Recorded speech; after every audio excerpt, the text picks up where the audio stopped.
Hello friends, in this session we will discuss your subject production, right? We will discuss only the basic concepts and your formulas used in your production engineering. First of all, let us see what is the orthogonal machining. The orthogonal machining is that machining in which your cutting edge of the tool is perpendicular to the cutting velocity, right? If suppose this is the cutting edge, this is the cutting edge, and if this cutting edge is moving in this direction, then this is a orthogonal machining. So suppose this is a workpiece, let us say this is a workpiece, and in this we have a tool, and this is the chip. After the cutting, this is a chip going in this direction, and your velocity of the tool or the workpiece is in this direction, that is the V. So we say that this TC is the chip thickness, this T is your thickness before cutting or before before machining. The thickness of this chip is T, and after machining the chip thickness is TC. And let us say this is a plane AB, this is a shear plane in which shear will occur. Let us say this is a reference plane. Reference plane is perpendicular to the machined surface. This surface of the tool over which your chip is flowing is known as rake surface, and this surface is known as flank surface. We have some angles. This gamma is known as clearance angle, alpha is known as rake angle, phi is known as shear angle, and psi is known as your lip angle. So always after the machining, always your chip thickness is greater than the uncut thickness, that is TC is always greater than the T. So we can say that the chip thickness ratio is T upon TC, that is the uncut thickness upon cut thickness. This is less than 1. So we can say that for the ductile material, your chip thickness is less than 1, and for the brittle material it is almost equal to 1, right? The chip thickness ratio is almost equal to 1 for the brittle material, and for the ductile material it is less than 1. And we can say that if this T is known as the depth of cut, that is D in case of your turning, and this depth of cut will be equal to F sine lambda. This is in case of turning, when you are doing the turning in the lathe machine. So in the turning, the depth of cut will be equal to F sine lambda, where F is the feed, how much the feed you are giving, and lambda is the principal cutting edge angle. We'll see it later on. And let us say B is the width of the cut, right? B is the width of the cut. Now if we talk about your turning operation, then in turning your velocity of the tool will be pi dn upon 60, and machining time, in case of turning, the machining time will be L upon feed into number of revolutions. So L is the total length, right? That is L1 plus AL plus OT. This we will see later on when we'll discuss that machining times. And depth of cut in the turning will be equal to D1 minus D2 upon 2. D1 is the initial diameter, D2 is the final diameter after turning, divided by 2. Now we can say that this rake angle can be positive, or it can be negative, or it can be 0, right? The rake angle can be positive or negative or 0. We'll see that the positive rakes, the angle which are positive rake, this tool is having positive rake angle here. So the positive rake angles are recommended for your low strength material. If you want to machine a low strength material, then positive rakes are used. Or if your machine is having low power machine that will generate a very low power, or you want to machine a long shaft of small diameter, then we are using the positive rakes, right? The negative rakes angle are consuming more power and more force is required to do the machining operation. So the positive rakes are used for long shaft of small diameter to avoid the deflection, right? And it is used for low cutting speed. If the cutting speed is very low, then we are using the positive rake angle. If we see that what is the negative rake angle will increase your edge strength because its thickness is more, right? Your negative rake angle will increase your edge strength because it is having more lip angle. This lip angle, this psi is more in the negative rake, so it will increase your edge strength. And we can say if the edge strength is increased, so it will increase your tool life. and negative rake will require high power and high cutting force to do the machining operation.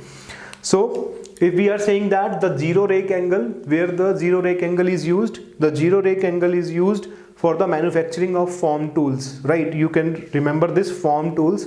Form tools are used to generate such that, suppose you want to machine, if you want to manufacture a gear, then gear can be used, can be machine or manufactured with the help of form tool. Form tool is a same replica of that product.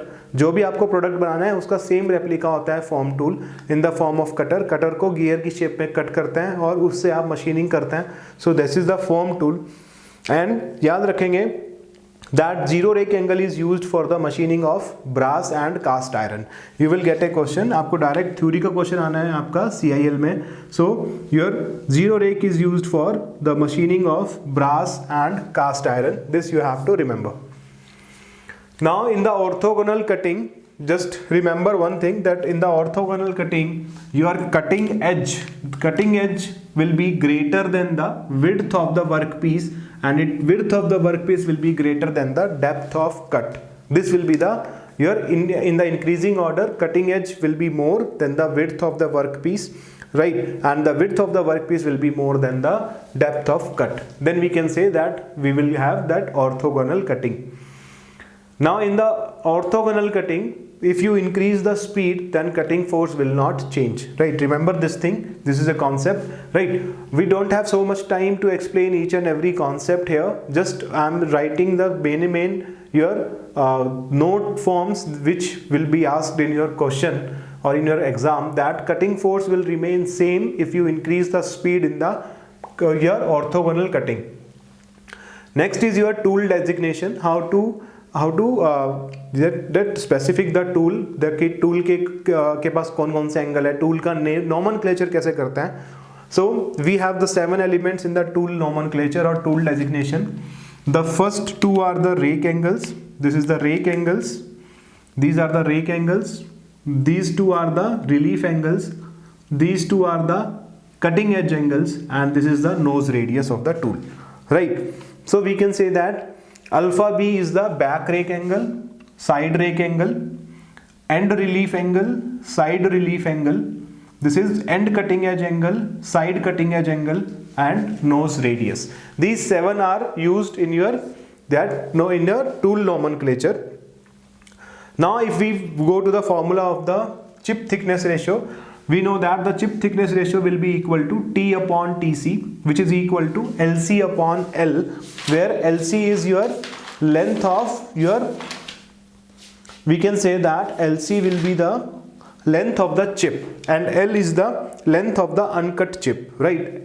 LC is the length of chip, is equal to VC upon V. VC is the cutting velocity, your chip velocity, and V is the cutting velocity, right? V is the cutting velocity of the tool and VC is the chip velocity, and this is equal to sin phi upon cos phi minus alpha. ये याद रखेंगे that R is equal to sin phi upon cos phi minus alpha, which is equal to T upon TC, right? Direct formula use होगा paper के अंदर. And one more important formula in your this single point cutting tool is that tangent phi will be equal to R cos alpha divided by 1 minus R sin alpha, right? Tangent phi will be equal to R cos alpha divided by 1 minus R sin alpha. And if we want to find what is the cutting shear strain, then the cutting shear strain will be equal to, shear strain is epsilon, which is equal to cot phi plus tangent of phi minus alpha. Right, ये formula आपको याद रखने हैं. If we are talking about gate, in the gate only the formula will work, and in the your Coal India Limited, if we talk about the Coal India Limited, then in the Coal India Limited basic theory will ask in your paper, not so much in the depth, right? So tangent phi will be equal to R cos alpha divided by 1 minus R sin alpha, and cutting shear angle or cutting shear strain will be cot phi plus tangent of phi minus alpha. Now let us see what are the various velocities in your metal cutting. There are 3 velocities in the metal cutting. In this direction, this is V, that is the cutting velocity by which your workpiece is moving or the tool is moving. This is the shear velocity, and the velocity of chip is VC and shear velocity is VS. The relation between all these three velocities will be v upon cos phi minus alpha is equal to vc upon sin phi is equal to vs upon cos alpha. You have to learn this relation, right? ये आपको remember करना है, आपको याद होना चाहिए. We have no time in the exam to derive this. So that is v upon cos phi minus alpha is equal to vc upon sin phi is equal to vs upon cos alpha, right? So vc is the velocity, the cutting velocity v. The cutting velocity is the velocity of the tool relative to the workpiece, right? Cutting velocity is relative to the workpiece, and your shear velocity is velocity of the chip relative to workpiece is the shear velocity, and the chip velocity is velocity of the chip with respect to tool. Relative to tool, the velocity of the chip is your vc, and relative to workpiece, the velocity of the chip is vs, and this is the relation. Now we have to see what are the extent of primary shear zone. Depends upon, there are two shear zones in the metal cutting. One is the primary shear zone and another one is the secondary shear zone. This shear zone in this plane in which the shear is occurring, this is the primary shear zone, and one shear zone is between the chip and the tool. So this is the secondary shear zone. This is your secondary shear zone and this is your primary shear zone. So the primary shear zone extent will depend upon your rake angle, cutting speed, the workpiece material and friction on the rake surface. On these 5 parameters or the 4 parameters, this extent of shear zone is depending. Next is your shear strain rate of shear strain.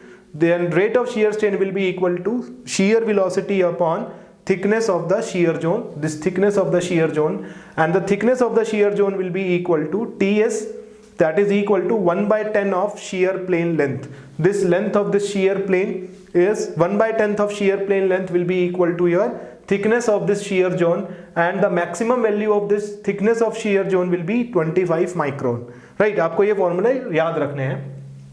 Next is your chip formation.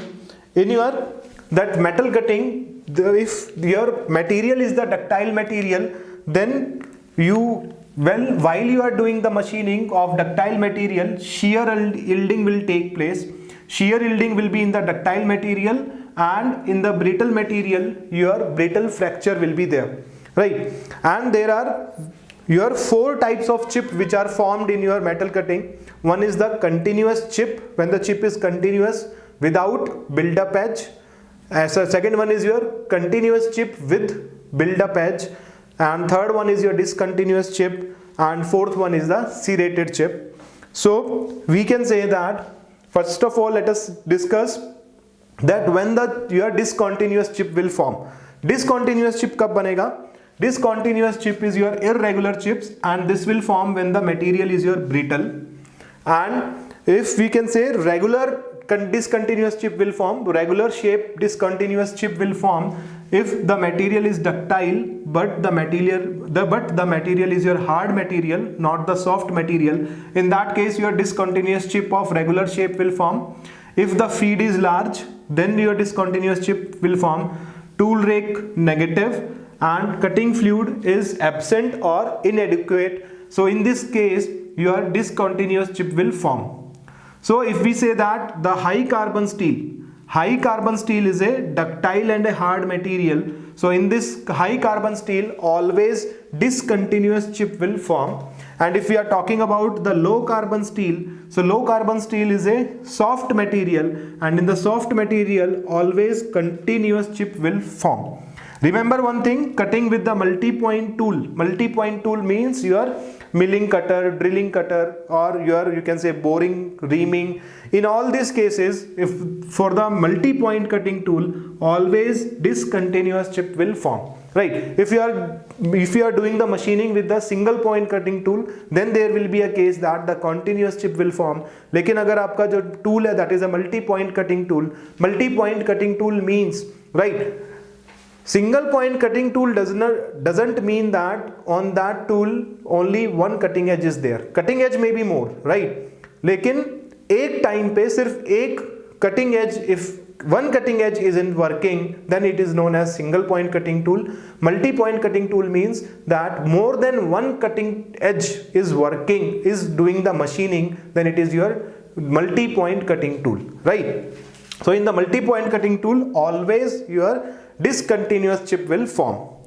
Next is, we'll see when your continuous chip without built-up edge is formed, right? Continuous chip is forming without built-up edge. So we can say that if the material is ductile, for high cutting velocity is there, feed is very low feed is there, rake angle is positive, and if the cutting fluid is present, then in that case your continuous chip without built-up edge is formed, and continuous chip with built-up edge is formed when the material is ductile, velocity is a medium velocity, not a high cutting velocity, feed is also medium, and cutting fluid is absent. If cutting fluid is present, then there should not be any built-up edge, right? And if your cutting fluid is absent in the case of ductile material with medium velocity and medium feed, always the continuous chip with built-up edge is formed. Now we will see what is the meaning of built-up edge. We can say that when this tool is doing this machining of this and this chip is moving in this direction, जब this chip यहाँ इससे move करेगी, then because of friction इस point का इस contact surface का आपका temperature increase कर जाता है, and if the temperature is increased up to that limit कि इन दोनों के बीच में आपका कुछ adhesion हो जाएगा, then at some temperature some adhesion will occur between this chip and this cutting tool, and it's like your welding kind of a process will do at this in this surface. So वहाँ पे आपका built-up edge form होना शुरू हो जाएगा, and if the built-up edge is formed, then we can say that the poor surface finish will be there, and it will increase the cutting force, cutting power or power consumption is more, cutting force required is more, poor surface is right there, and it will induce the vibration in the tool. But one advantage of your built-up edge is it is increasing the tool life. You have to remember this, that because of built-up edge your tool life will increase, right? So we can say that your built-up edge is formed under such high stress and temperature in between the two clean surface of metals. Strong bonding may locally takes place to adhesion, and some welding is happening there, some welding is there, so because of that built-up edge is formed. So we can eliminate the built-up edge while increasing the cutting speed. If you increase the cutting speed, then there is very less time for this adhesion process, so built-up edge will not form. And if we increase the rake angle, then also built-up edge is not forming. If we reduce the feed and depth of cut, and if we are using the cutting fluid, this cutting fluid will lower the temperature at this point, so no built-up edge is formed. So you will eliminate the built-up edge by these process. Now let us see that what are the forces and power use consumption in your metal cutting. We can say that length of the shear plane, this length of the shear plane, let us say this is the length of shear plane AB. This length of shear plane will be equal to T upon sin phi. T is the uncut chip thickness and phi is the shear angle. So length of shear plane will be your T upon sin phi, and area of shear plane will be equal to BT upon sin phi, right? Length into width of this workpiece or this chip. Then BT upon sin phi is your area of shear. So the shear force will be your yielding shear strength into your area of shear plane. This is your shear force, and normal force on the shear plane.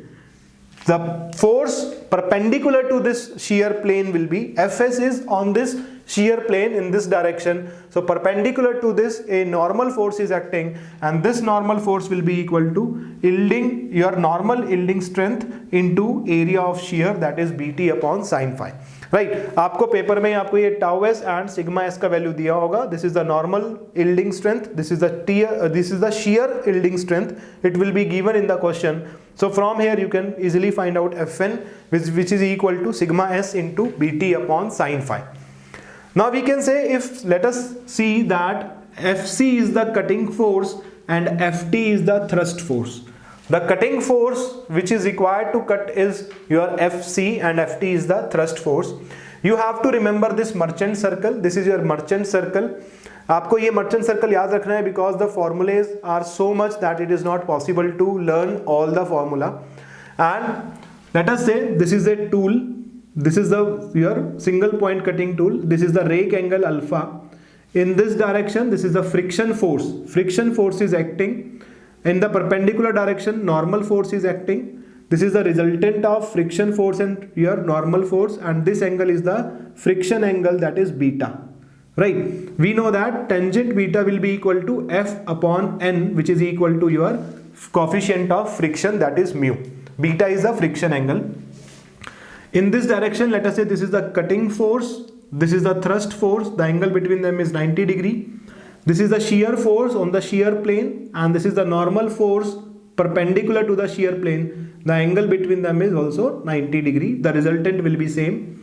You have to remember these this angles. Let us say this is phi, this angle is beta minus alpha. This is if this is beta, this is 90 degrees, so this is 90 minus beta. This angle is alpha, so this angle is also alpha. Corresponding angles, alternate opposite angles. So we can say that these are the vertically opposite angles alpha. So this is phi, this is beta minus alpha. You have to remember this. So अगर आपको कोई भी एक force दिया होगा, with the help of some angles, you will easily find out the other forces. We will use the merchant analysis theory. Generally अगर आपको angles नहीं दिए हैं पेपर के अंदर, अगर आपको angle निकालने हैं और data sufficient नहीं है, then you can use this merchant analysis theory, that phi will be equal to 45 degree plus alpha by 2 minus beta by 2. From here you will easily find out your other angles if the angles are not given. Suppose rake angle is not given or friction angle is not given, so you will easily find out with the help of this, right?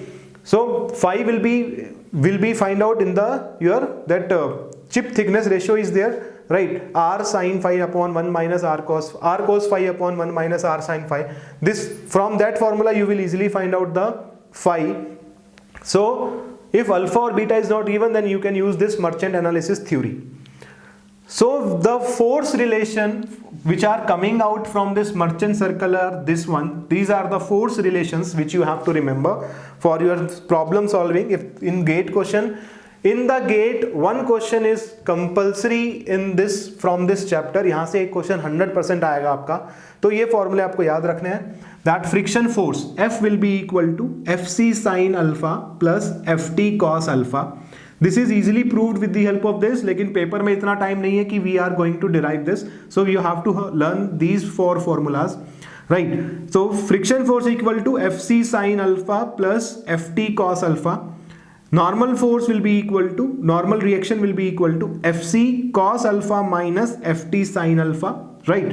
अगर ये याद हो जाएगा तो ये तो आपको जब एंगल चेंज करना है बीच में माइनस का साइन लगाना है. बस आप इसी ऑर्डर में याद रखेंगे तो बहुत ईजी है, ठीक है? पहले sine alpha cos alpha, then angle change करेंगे, बीच में माइनस का साइन लगाएंगे तो आ जाएगा n. अब याद रखना अगर यहाँ पे n है तो now the next force is Fn, that is the normal force on shear plane. Fn, यहाँ पे एंगल अल्फा था, बस यहाँ पे फाई लेना है, तो this is Fc sin phi plus Ft cos phi, and Fn आ गया तो Fs will be, shear force will be your, बस एंगल चेंज करना है, बीच में माइनस का sine, that is Fc cos phi minus Ft sin phi, right? ऐसे आप याद रख सकते हैं. अगर एक फॉर्मूला याद होगा, दूसरा फॉर्मूला आपका अपने आप सारे तीनों चारों फॉर्मूले डिराइव हो जाएंगे. याद रखना the order will be Fn Fn Fs. पहले एंगल अल्फा आएगा, देन एंगल फाई आएगा, sine alpha cos alpha sine phi cos phi sine phi. अगर एंगल चेंज करके बीच में माइनस का साइन लगा देंगे. So this is very important formulas for the your merchant circle.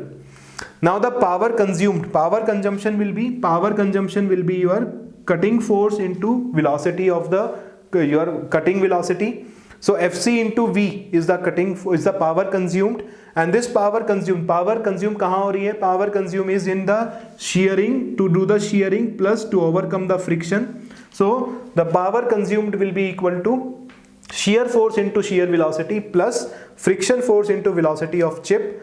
So out of this power consumption, 65 to 75% is the shear in consumed power consumed, up to 65% or to 75% in the shearing, and from 30% to 35% in overcoming the friction.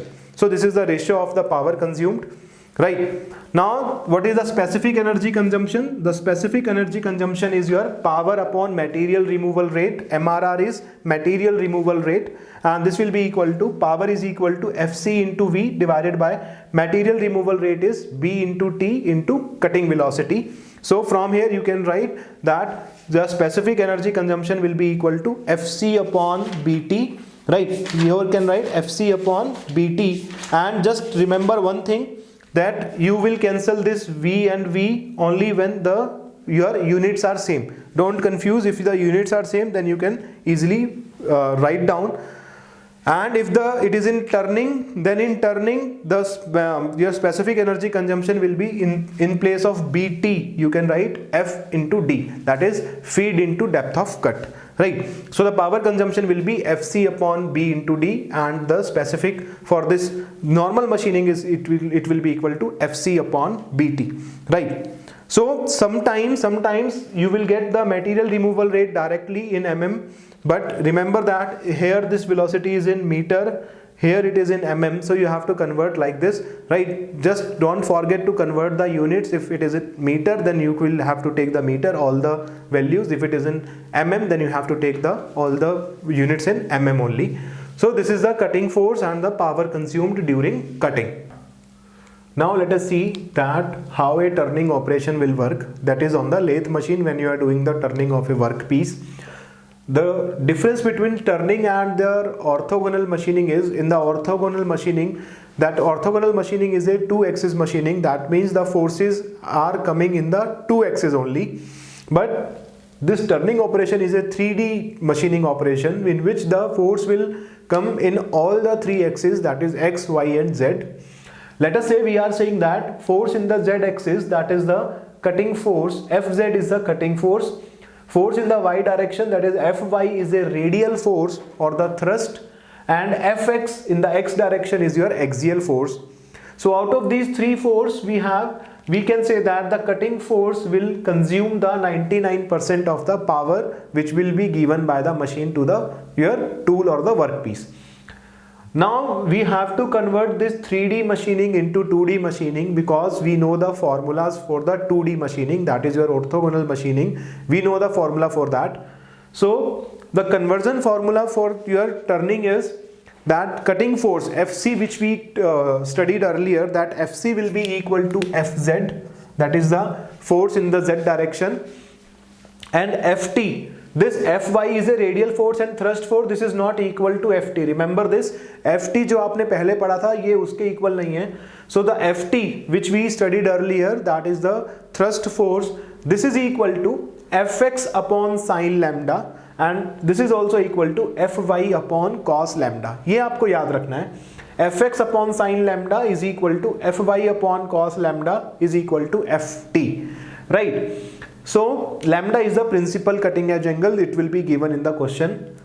And now you have to convert the dimensions, geometric dimensions also. There we have your thickness and the width. In the turning you have your feed and the depth of cut. So feed and the depth of cut will be converted by this. That depth of cut will be equal to width into sin lambda, and uncut chip thickness T will be equal to F sin lambda. ये formula आपको याद रखने हैं, right? That D is equal to B sin lambda and T is equal to F sin lambda. So that you can say that B into T, that is the width into thickness, is equal to feed into depth of cut. So this is the conversion formula for your turning. ये आपको याद होने चाहिए. आपको direct अगर question आता है, then with the help of this you can convert the 3D machining into 2D machining. Right, Ft is equal to Fx upon sin lambda is equal to Fy upon cos lambda, and depth of cut is equal to B sin lambda, and your uncut chip thickness will be equal to F sin lambda. If it is mentioned in the question that it is a orthogonal turning means your lambda will be equal to 90 degree. Just remember this. If it is mentioned that it is a orthogonal turning, then lambda will be equal to 90 degree. So if lambda is 90 degree, so you can say that Fy is equal to Ft cos lambda is cos 90 is equal to 0. So in that case Fy will be 0.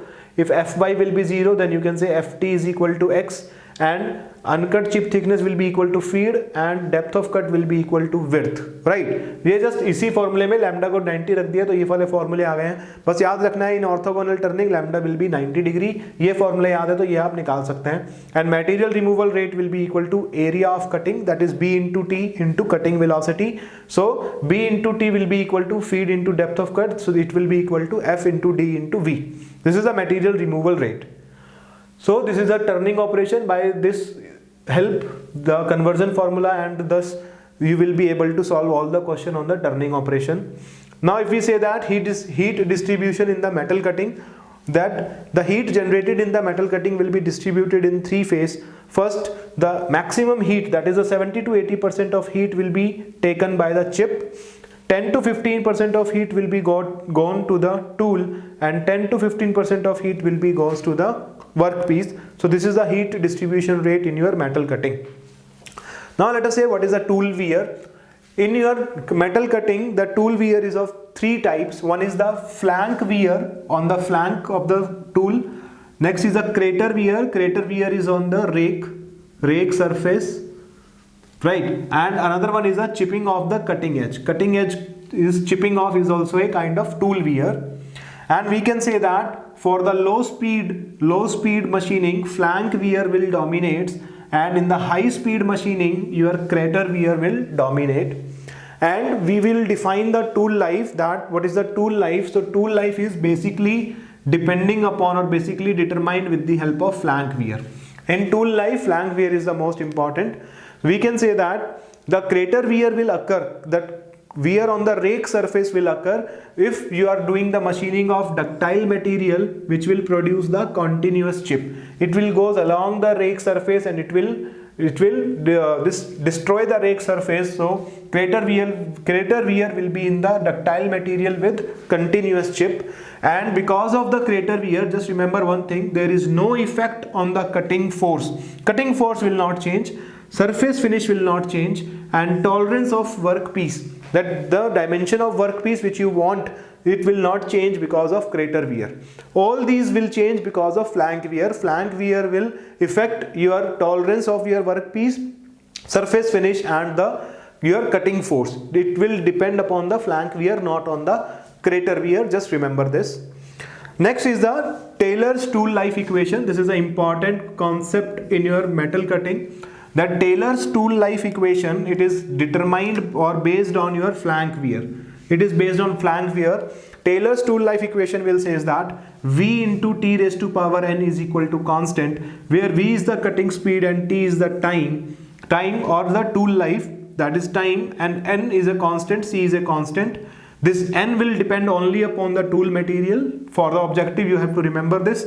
जो ये N है, this is only depending upon the tool material, and this constant C will depend upon the tool material, workpiece material, and the cutting condition. What is the cutting condition? Are you using your lubricants or not?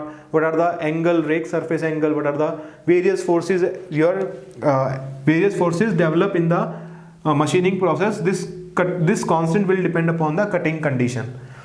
If feed and depth of cut is also given, then the modified Taylor equation will be V into T raised to power N into feed. F is feed raised to power A and depth raised to power B, which is equal to constant. A, B and NC values will be given in the question. From here you can easily find out what is the tool life.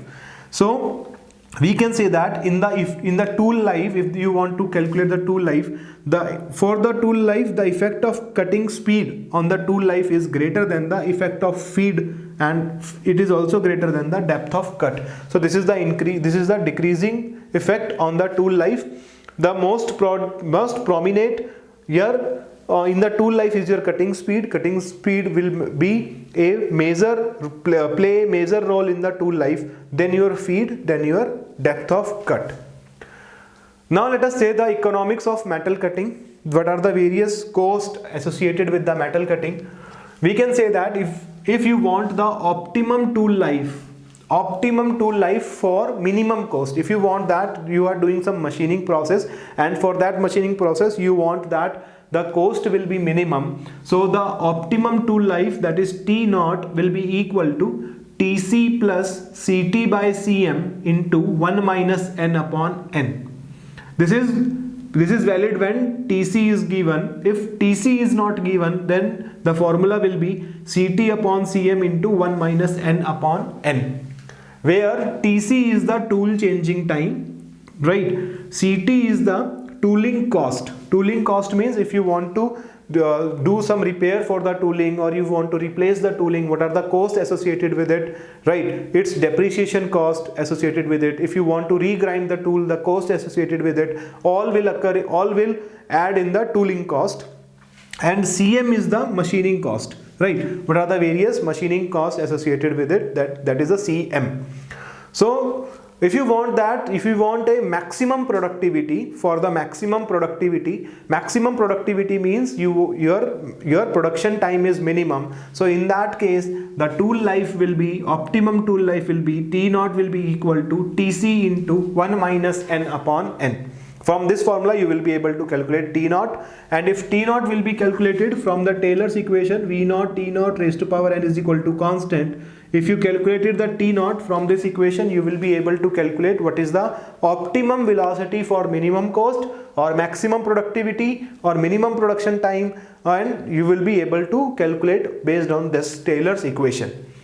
Just remember one thing for the objective question, that the cutting speed for maximum production, if you want maximum production, will be greater than the speed for maximum profit, and it will be greater than the speed for minimum cost, right? This is the relation, that cutting speed for maximum productivity will be greater than the cutting speed of maximum profit, and it will be greater than the cutting speed of your minimum cost.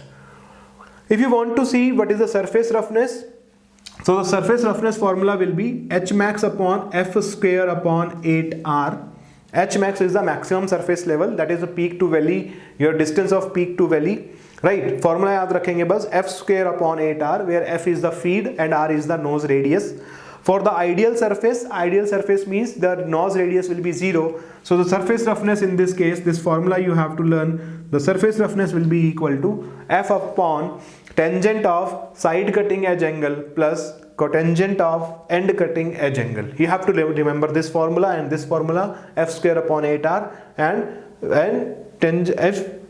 this nose radius is 0, then it will be F upon tangent of side cutting edge angle plus cotangent of end cutting edge angle. This is all about your single point cutting tool. You will get one question 100% on this if you are preparing for the GATE, right? This is a very important topic in your production. Now let us move towards your forming, your metal forming and your sheet metal operation. So first of all, let us discuss what is the recrystallization temperature. The recrystallization temperature is the minimum temperature at which complete recrystallization occur within a specified time, right? Complete recrystallization occur, that temperature at which your crystal will be recrystallized after some cold working. If you're doing some cold working, then in that workpiece in which you are doing the cold working, the strain energy will be there, some strain hardening will be there. So in order to remove that strain energy, that strain hardening, we are doing your hot working or the recrystallization. So recrystallization is that temperature, that minimum temperature at which recrystallization occur for a cold worked workpiece within a specified time, and that specified time is almost 1 hour. So we can say that because of recrystallization temperature, your strength of the material or the workpiece will decrease. Strength will decrease and your ductility of the workpiece will increase. If you want that ductility, you want more ductility, then you have to do the recrystallization. But because of recrystallization, your strength of the workpiece will decrease. So there are two types of working in the machining, that is hot working and cold working. Hot working is when you are doing some operation above the recrystallization temperature, then it is hot working. If you are doing some operation below the recrystallization temperature, it is known as cold working. And because of recrystallization, you will get a strain free, no strain energy will be there, strain free your object, equi-axed grains you will get. So we can say that the recrystallization temperature will depend upon the cold work, how much cold work you did on that work piece, आपने कितना cold working किया है उस पर depend करता है आपका recrystallization temperature. And higher the cold work you did on the work piece, lower will be the recrystallization temperature. And recrystallization temperature is almost 1/3 to 1/2 of melting temperature, right? उसका 0.33 to 0.5% तक आपका होता है recrystallization temperature, melting temperature के. And if melting temperature is given, then recrystallization temperature will be equal to 0.4 into melting temperature. ये formula याद रखेंगे. So and that melting temperature will be in Kelvin. So the recrystallization temperature will be equal to 0.4 into melting temperature. So this is your recrystallization temperature and hot working and cold working. Now let us see what is rolling. Rolling is the plastically deforming a metal by passing it between the rolls.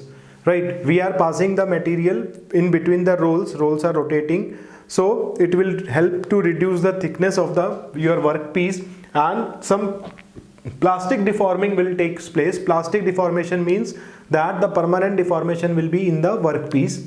And because of the friction, that workpiece will be under your biaxial compressive stress, and we can say that because of the friction your biaxial stress will be there, and this will be mostly used, this rolling will be mostly used for your high production and your close tolerance. The tolerance will be closed. We will get the exact dimension of the workpiece which we want, and we will say that the rolling is mostly a hot rolling process, unless it is mentioned that it is a cold rolling process, and metal will go under your biaxial compression. Now there are different types of rolling. The important rolling process I will discuss in this. One is your thread rolling, in which we are making the threads on a cylindrical tube or cylindrical workpiece. So this rolling will be used for the mass production of the threads, and it is only limited for the ductile materials, right? And in the thread rolling there is no metal removed, only the metal will flow radially. Metal removal is not there. Next is the manufacturing of gear with the help of rolling. So we can say that the straight and helical teeth of medium sized gears will be produced because of rolling process, and the gear produced during rolling will be of high accuracy and good surface finish. Now we can say that when the rolling will occur, so because of the forces, because of this compressive forces, the edge of that workpiece will the thickness will be reduced more for the edge instead of that center of the workpiece. So to avoid this, we will use the camber on the rolls. Camber is provided to compensate your roll bending. Roll bending will take place, the side edge of the workpiece will reduce to more thickness rather than the center of the workpiece. So we can say that because of uncambered rolls, we will get a variable thickness of the workpiece. So camber is provided to compensate that roll bending, so that we will get a uniform thickness of the workpiece. So the lubricants used under rolling is, if you are working with the hot working rolling process, for the ferrous metal, right, like iron and all, we will use no lubricants. But if we are using the hot working for non-ferrous materials, so we are using some emulsions or some fatty acids. If we are using the cold working rolling, so some water soluble oils are used, or some paraffin types of lubricant will be used for rolling in cold working. Now we will say that how much reduction is possible during one pass of a rolling. When that workpiece is rolled in one pass through the rolls, so how much is the reduction? That reduction is known as draft. So we can say that delta H, that is the reduction in the thickness of the rolling, is your original thickness minus your final thickness, that is equal to D, that is the diameter of roll, into 1 minus cos alpha. This alpha is the bite angle. You have to remember this formula, D into 1 minus cos alpha. And maximum reduction is possible is, maximum reduction will be your mu square into R, where mu is the coefficient of friction, R is the radius of the rolls, and this is applicable when your mu is equal to tangent alpha, right? At mu is equal to tangent alpha, your maximum reduction is there, that is equal to mu square into r.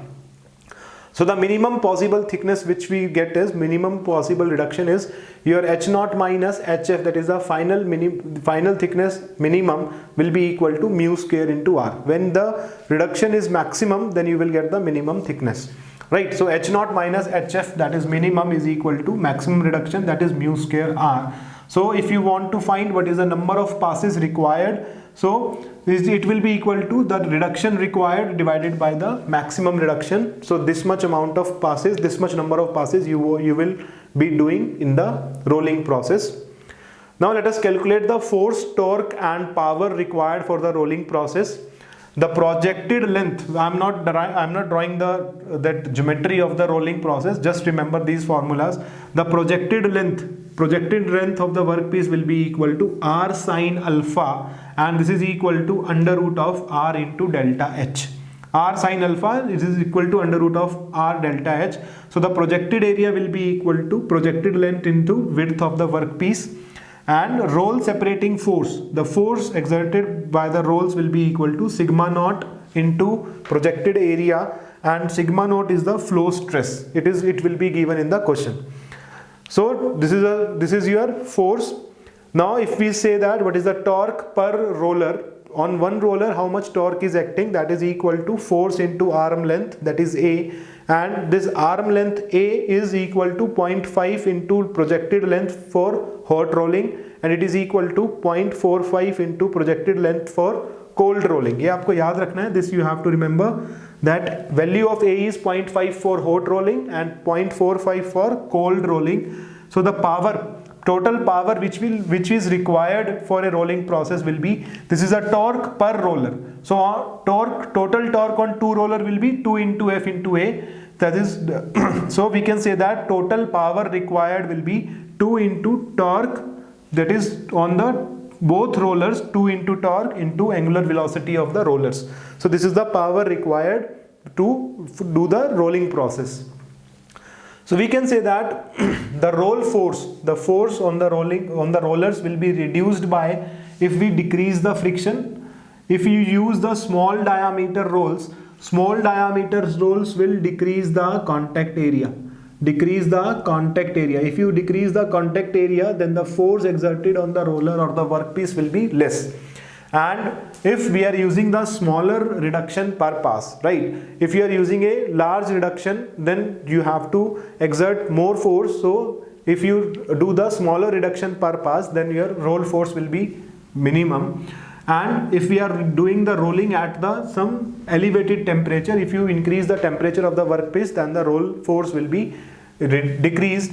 And fifth one is, if you apply some push or pull to the workpiece. If you at the entry, if you just pull the workpiece, and if at the exit, if you just push the workpiece, then the roll force required will be less. So the tension applied at the entry, if you pull the workpiece, that is known as back tension, and if you apply the tension at the exit, if you push the workpiece, then it is known as forth tension. So there is a one kind of rolling that is known as stackle rolling. So the stackle rolling is that we are doing the rolling only by the fourth tension, only by the pulling. We are just set the rollers at your specified thickness, at the specified gap, and we just pull the workpiece without giving power to the rolls. Rolls have no power. We are not giving rolls the power with the help of some motor or some other thing. So we are only doing the rolling with the help of fourth tension. We are only pulling the workpiece. So this is known as stackle rolling. Now let us discuss the next machining operation, that is the forging.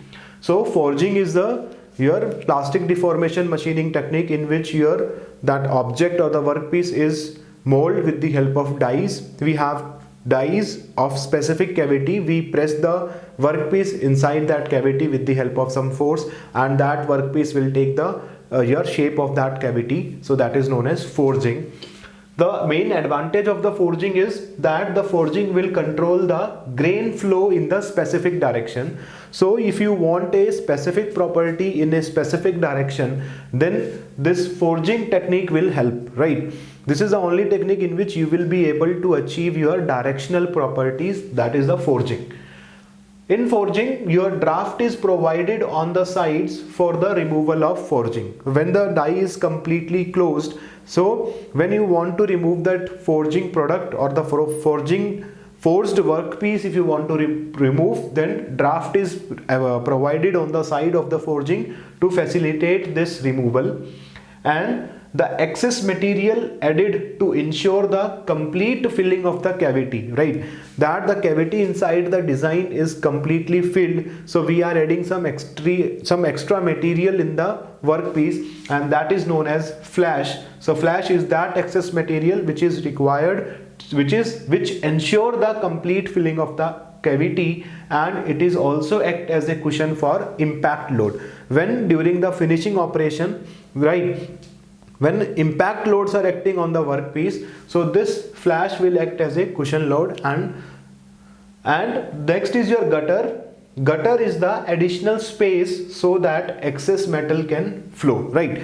If there is if the cavity is completely filled, your flash is completely filled, then if let us say if some extra material is left over, then that extra material is flowing in this gutter. So the gutter is help to ensure that the die is completely closed. To make that die completely closed, we are using this gutter, in which the extra material, if there is any extra material in the cavity, that can flow to this gutter, right? The operations involved in the forging are, this is the various operations which are involved during the forging. First one is your fluring or swaging, next is edging, then bending, then drawing, then flattening of the surface, then the blocking, then the final touch, that is the finishing, and the trimming of the flash and gutter, right? So this is the chronology of your forging techniques. That fluring or edging is the reduction of the cross section at the center, so that that workpiece is fit in the cavity. So this is the chronology of your forging technique. So we are not explaining this one by one, so right, it will not ask in your GATE or in your CIL exam. Next is your drop forging. Drop forging is also a kind of technique in which your lower die is fixed. The lower die is fixed on a bench, and on that lower die we put the workpiece, and the upper die is connected to some ram. Some ram is there, it is connected to some ram, and this ram is moving up and down, reciprocate, and exert a force on the workpiece, and the workpiece will take the shape of the cavity. So this is known as drop forging, right? There are also various types of forging are there, upset forging, and so many forgings are there. We are not going to discuss that. Next is your die material. The die material are basically the die material are your chromium, molybdenum and vanadium alloyed steel, or chromium, nickel, molybdenum alloy steel. So just remember one thing, that chromium is the must for your die material. So choose the option wisely, that either it is your chromium, molybdenum or vanadium, or chromium, nickel or molybdenum. So this is the die material. If we are talking about the forging defects, what are the various defects in the forged material? The first one is closed shut. We are only discussing the important forging defects. First one is your cold shut. Cold shut is the small cut at the corner of the forging. At the corner of the forging, if small cut is there, that is known as cold shut, and this is because of the improper die design. If your die is not properly designed, then at the corner a extra force, a huge force is acting, and it will crack it. It will just a small cut is developed at the edge. So at the corner, this is known as cold shut. Next is your scale pits. Scale pits are the irregular depressions on the surface. If on the surface some irregular depressions are there, this is basically because when you start the forging, you will not clean your workpiece. That cleaning of the workpiece is not proper. You will clean that workpiece improperly, so that your irregular depression on the surface exit. That is known as your scale pits. Then is your die shift. Right, if the die is your misaligned, then die shift will occur in the forged product. Then your flakes. So the flakes are your internal rupture because of some improper cooling, right? If you are doing the hot forging, then when the forged product is allowed to cool, then if the proper cooling is not there, then internal rupture, internal some cracks develop, that is known as your flakes. Next is your hot tears or thermal cracking. This is when the forged product is allowed for the heat treatment, then in that case your thermal cracking or hot tear defects will arise in the forged product. So this is all about your forging. Next is your extrusion. Extrusion is also a metal forming technique in which metal is compressed and forced to flow out from suitable die cavity. There is a suitable die cavity, some cavity is there, right? If that cavity is of that shape which you want, right, and the material is pushed or compressed to move out from this cavity, that process is known as extrusion. And the major disadvantage of extrusion process is that throughout the length you will get the uniform cross section. You cannot vary the cross section. Once a die is designed, you will get that cross section only for n number of tubes or n number of products.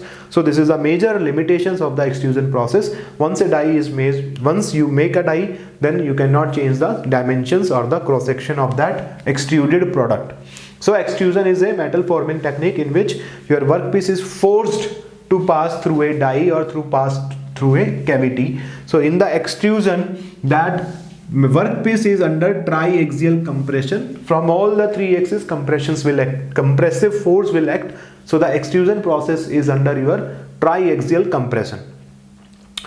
Next is, if we can say that your steel, stainless steel or some nickel based alloys, these are very difficult to extruding because they can weld with the wall. There are some affinity with the wall, so they will weld, and a large number of force will required to extrude these products.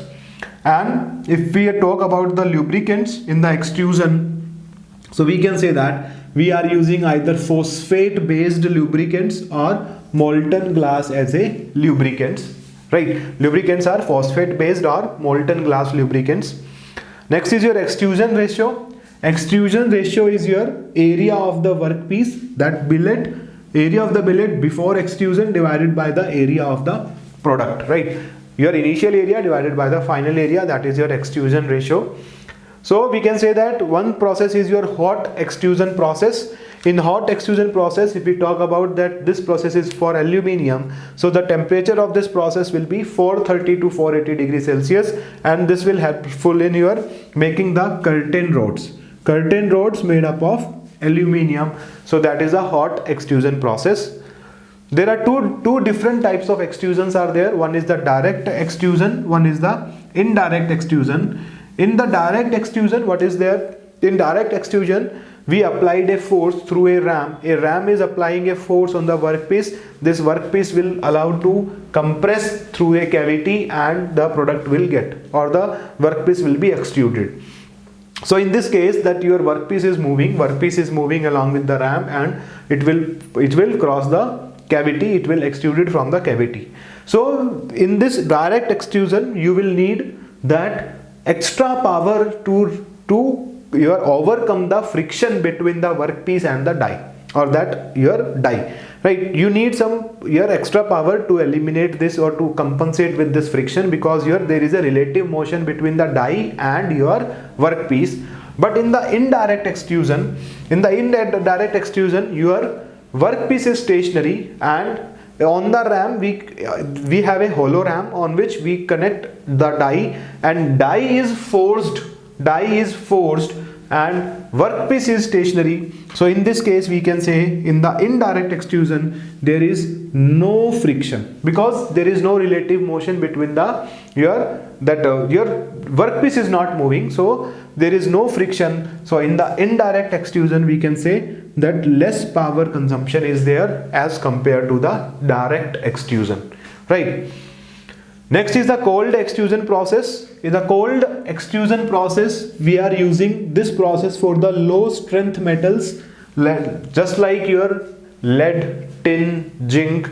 So for these metal, we are using the cold extrusion, and this is useful to make the collapsible tubes like your toothpaste, the tubes for medicines. For these kinds of tubes we are using the cold extrusion process. And you see one thing, that for the extrusion the most important property of the material must be the ductility, right? Because of that ductility only this extrusion process is there. Then if you want to make a product of brittle material through extrusion, so for that brittle material we are using this hydrostatic extrusion, in which that brittle material is surrounded by a fluid, and this fluid is you are applying the pressure from all direction, so that brittle material, that because of this fluid pressure, that in the brittle material we induced some ductility and we will get the extruded product, right? So if you want to do the extrusion of the brittle material, you have to use the hydrostatic extrusion, which will induce the ductility in the brittle material. And this will be useful for making the nuclear reactor fuel rod or for some cladding of the metal. Now if we are talking about what are the various lubricants used in the extrusion, for the hot extrusion glass is the best lubricant, and for the cold extrusion your phosphate based lubricants can be used. This you have to remember.